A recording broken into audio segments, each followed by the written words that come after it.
Okay, public awareness. We need to inform the public, just ordinary everyday people, that AI image generators in their current state are highly unethical. People need to know that. Not everyone does. In fact, very few people are aware of that. They see it as being harmless, right? Image generators are highly unethical, like the companies behind them, but it's also using and consuming art from image generators is problematic. It is unethical in a similar way where you wouldn't buy and use trainers that you know had been made in a sweatshop with child labor, right?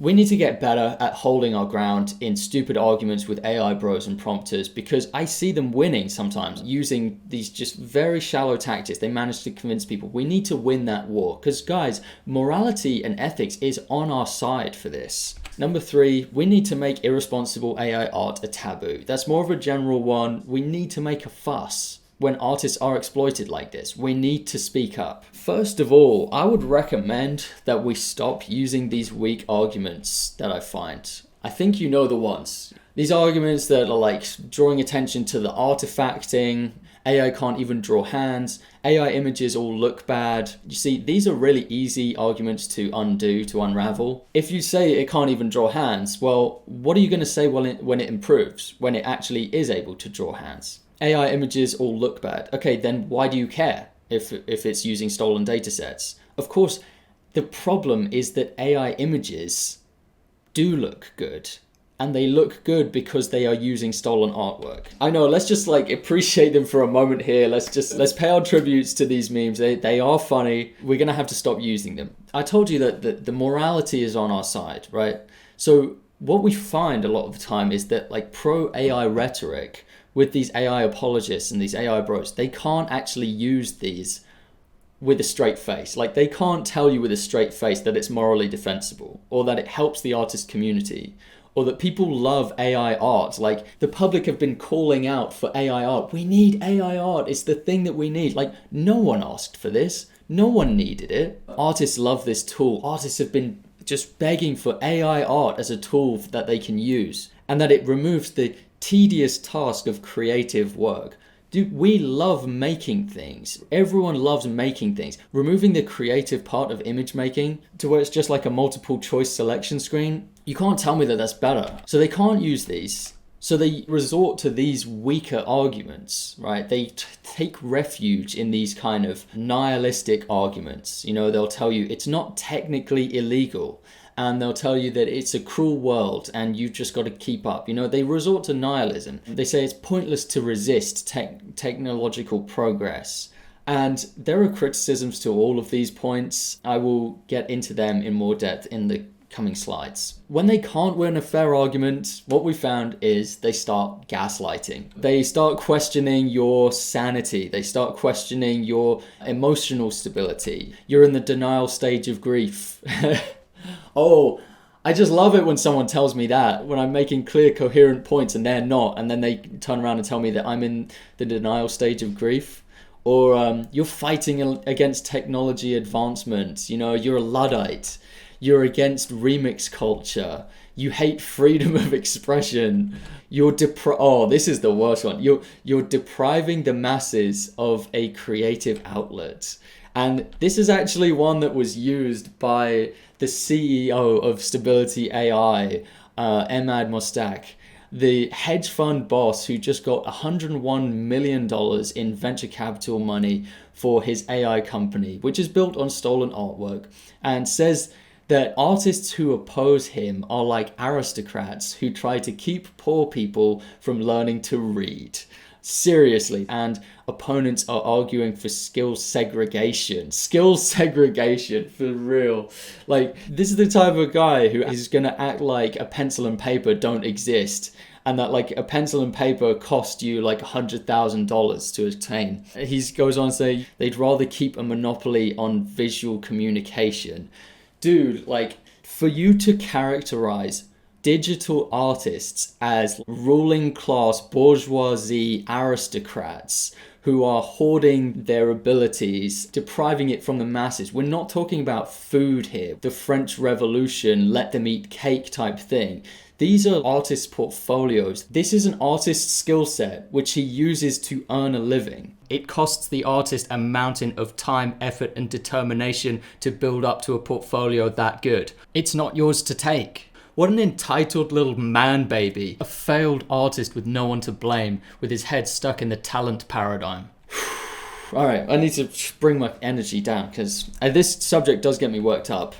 What we need to do every time these dirty argument tactics are used is to backtrack the discussion. We need to go back to the central thing. Because what I'm finding, and this happens with artists in artist discussions so much, is that we have this progression. AI art is using stolen data sets. Okay, we start there. That's the important one, guys. The first one. Then we progress to AI images are getting mistaken for human art.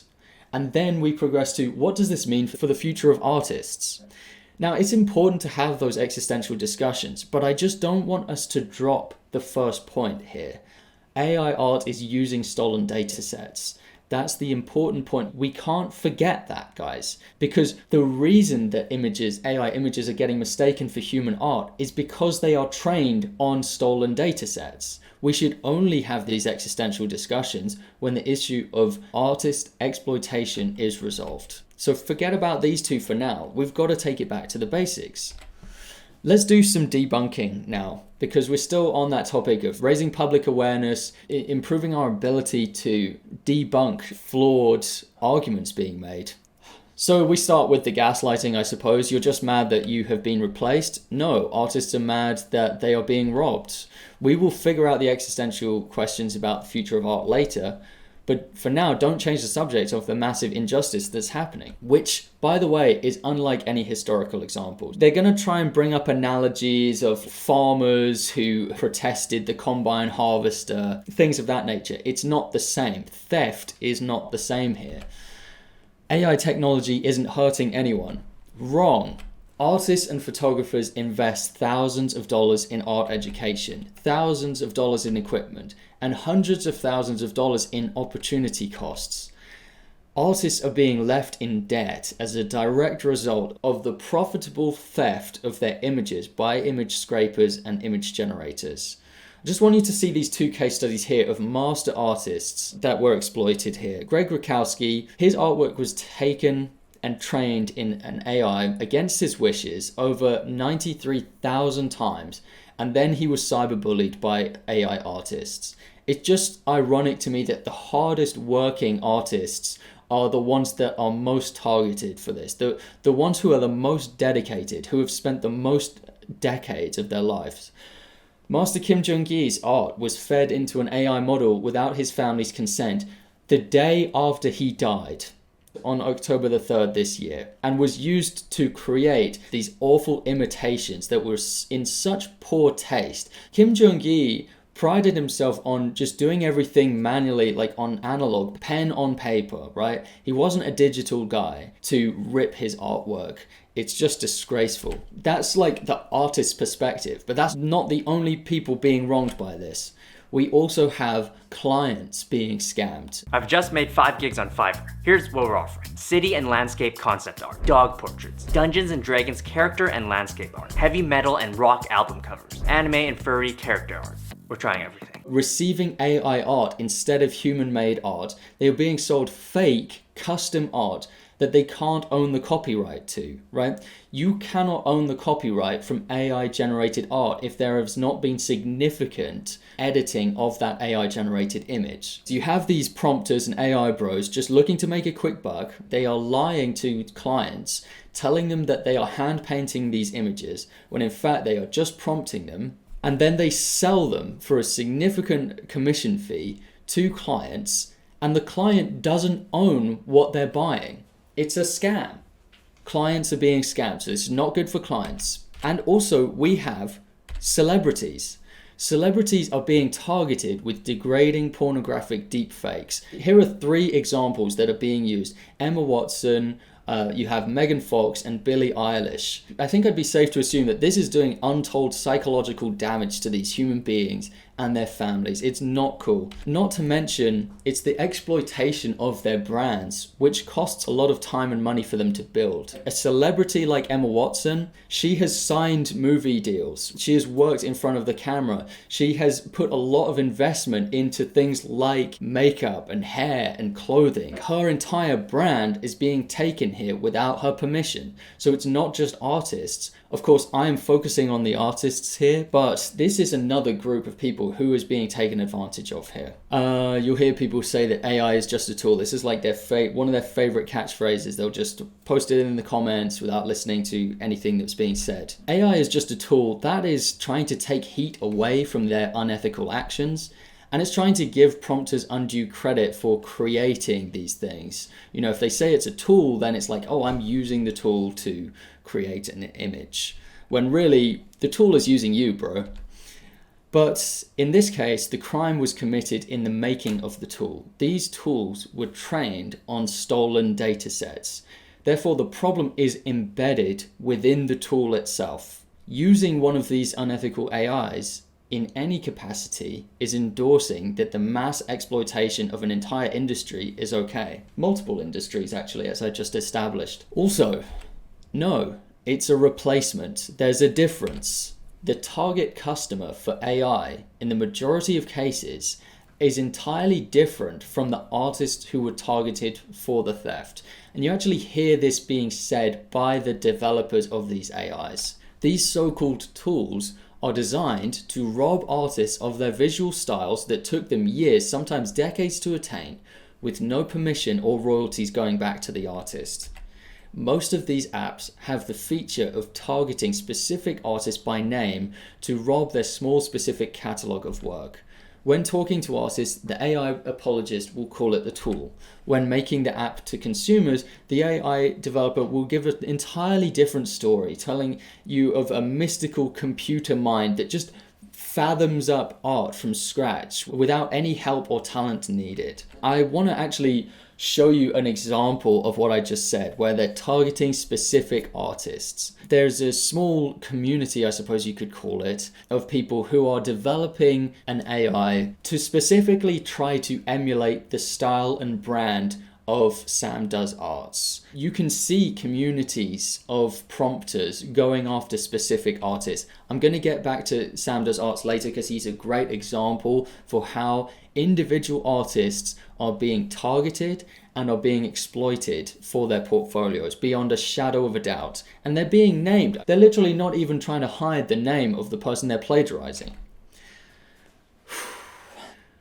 Don't stand in the way of technological progress, bro. This is another one that I've heard as a retort. Don't stand in the way of technology. This is the very, very juvenile assumption that new tech equals good in all situations.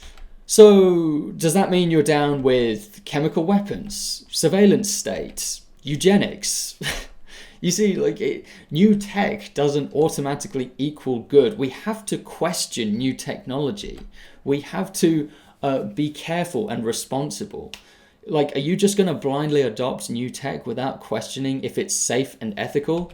That's very irresponsible. False equivalence. So this is usually where AI apologists go to hide. They hide with the false equivalence. I think among all of the debunking, this is the most popular one for AI bros. They will try to tell you that the creative process is the same for artists as it is for AI. No, it is not.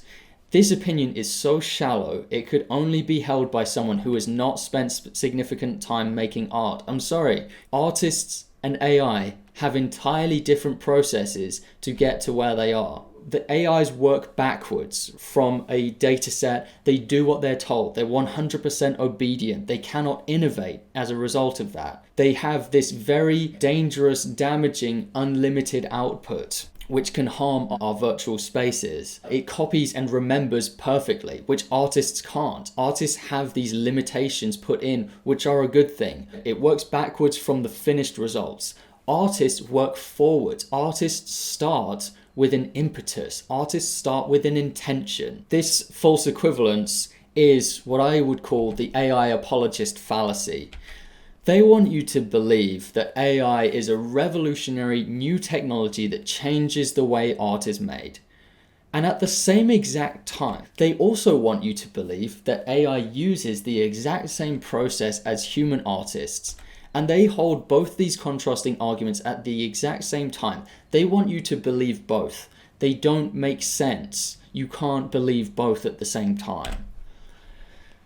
Take a look at these. Human-made art. It takes so many different forms. It's so diverse. I love the diversity of human-made art. If you think artists have been spending centuries just imitating the other artists they see around them, how on earth did we arrive at the level of creative diversity flourishing in the world today? It's very clear that the way that AI art works and the way that human art works are completely different. There are so many other ingredients, such as lived experience, that go into a human artist's work that make it distinctly a different process from AI art. Anyway, that was just a distraction. They were trying to smokescreen us, right? They tried to draw you into these existential, difficult to answer questions to make you forget about the data laundering, right? And I guess you could say I fell for it there. I went into too much detail to explain how human art is different from AI art. So let's bring it back on topic. If they at first tried to reduce the AI art thing to make it simple, to make it like, oh, but AI art is just doing what humans do. Now they're trying to make it a more complex process. You just don't know enough about how deep learning works. If you knew more details about the wonders of deep learning, you would be converted. We know about the steps AI uses to train. You start with the data sets. Very essential component that you have those data sets. Then you've got the other processes. You've got the deep learning. You've got it stored in latent space. The technology is very smart. You have the use of Gaussian noise to generate images and to kind of randomize the results. And then you have a multiple choice output selection. Okay, we understand that. We are focused on the unlicensed theft occurring at this step here, the first step in the process. The foul play that's been done here does not require expertise to understand. The foul play only requires expertise if you're trying to excuse it. If you're trying to excuse the exploitation going on, then I guess you need to bamboozle people with these steps about deep learning, latent space, about noise generation. And isn't it funny that after all those complex steps, it still clearly has the ability to plagiarize? Now, I'm going to read you this excerpt from a disappointed Midjourney user. She writes, "It makes sense to say Midjourney can return copyrighted imagery if that's what the person asked for. But then my overall confidence in Midjourney is lowered. I have no way of knowing if my attempt to create an original image caused Midjourney to return a copyright image. Perhaps this only happens in very intentional prompts and not by accident, but that's unknown. I hope that would be the case, but I don't know." You see, there's this uncertainty with Midjourney users where all Midjourney users don't know if the image that's been created is a ripoff, if it exists somewhere else in the world just as a very slightly altered variation. Any image that's generated could be with the current technology. It's so irresponsible. You can't steal a style, bro. I've heard this one brought up a lot. Just one of those quick things to just kind of bamboozle you. Oh yeah, you can't steal a style. I guess they have a license to do whatever they want. So it's true, you can't steal a style. But AI stole artwork, AI stole images, AI stole IPs, AI stole portfolios. I'm sure I'm sounding like a broken record here.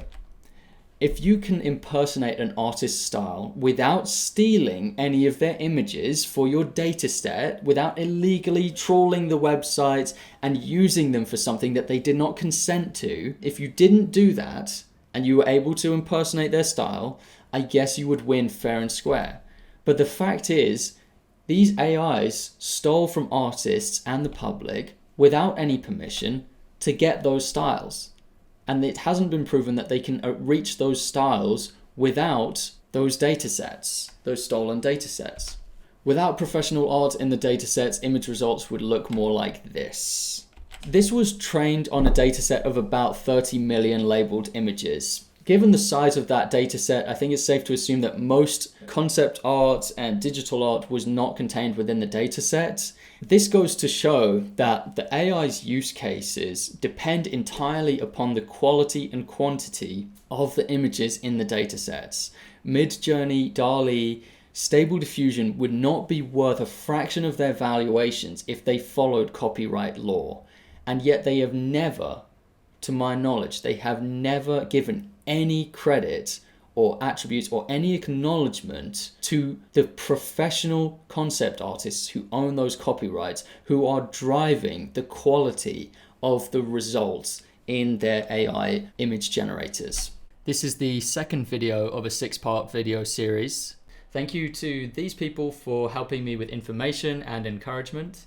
And remember, you can help in a really big way to bring this case to the highest authorities in the world. The link to the crowdfunders is in the description of this video.